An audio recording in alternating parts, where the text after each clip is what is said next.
여야의 국회 원구성 협상이 검수완박 관련 갈등으로 번지면서 여전히 출구를 찾지 못하고 있습니다.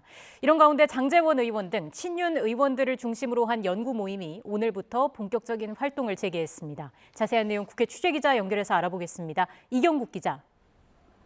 네, 국회입니다. 네, 국회 원구성 협상 진행 상황부터 짚어보겠습니다. 여야가 제안과 역제안을 주고받으면서 팽팽한 공방을 이어가고 있죠. 네, 앞서 민주당 법사위원장 자리를 양보하는 대신에 검수완박법 마무리인 사법개혁특위에 참여할 것 등을 국민의힘에 요구한 바 있습니다. 민주당은 오늘 오전을 답변 시한으로 못 박았었는데요. 박홍근 원내대표는 오늘 아침 회의에서 국민의힘이 국회 정상화를 거부한다면 나름의 대응에 나서겠다는 뜻을 밝혔습니다. 들어보겠습니다. 끝내 국회 정상화를 거부한다면 우리로서는 민생과 경제를 더 이상 방치하지 말라는 국민의 명령을 무겁게 새기며 다수당의 책무를 다하는 길에 나설 수밖에 없습니다.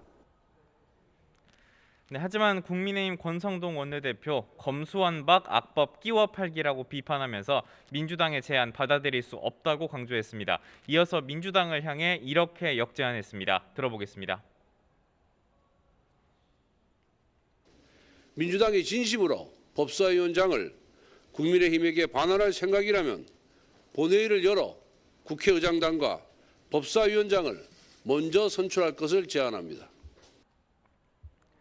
네, 국민의힘이 제안에 응하지 않자 결국 민주당 박홍근 원내대표 오늘 오후 2시쯤에 원구성 협상 관련 입장을 밝히기로 했습니다. 민주당이 국회의장단 단독 선출을 강행하는 거 아니냐는 분석도 나오고 있습니다. 네, 서해 공무원 피격 사건을 두고도 신경전이 이어지고 있죠.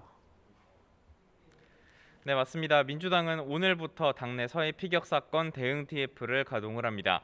앞서 꾸려진 국민의힘 진상조사 TF의 파상 공세에 맞서겠다는 건데요.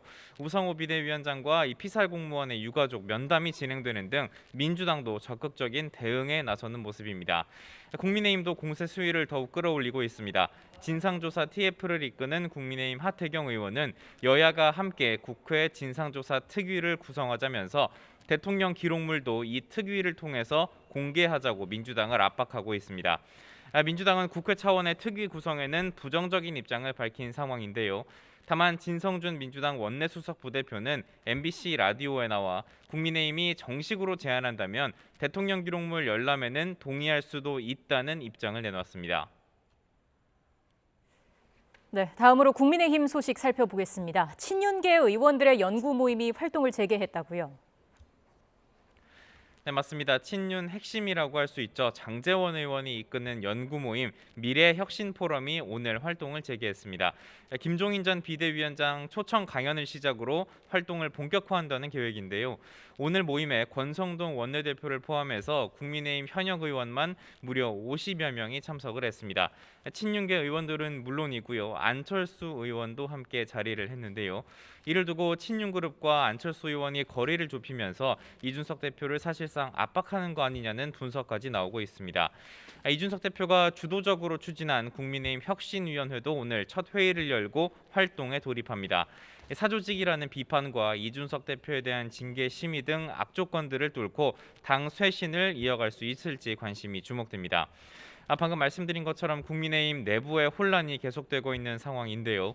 이 같은 혼란이 나토 정상회의 참석차 출국하는 윤석열 대통령 배웅 문제와도 연결되는 모습입니다.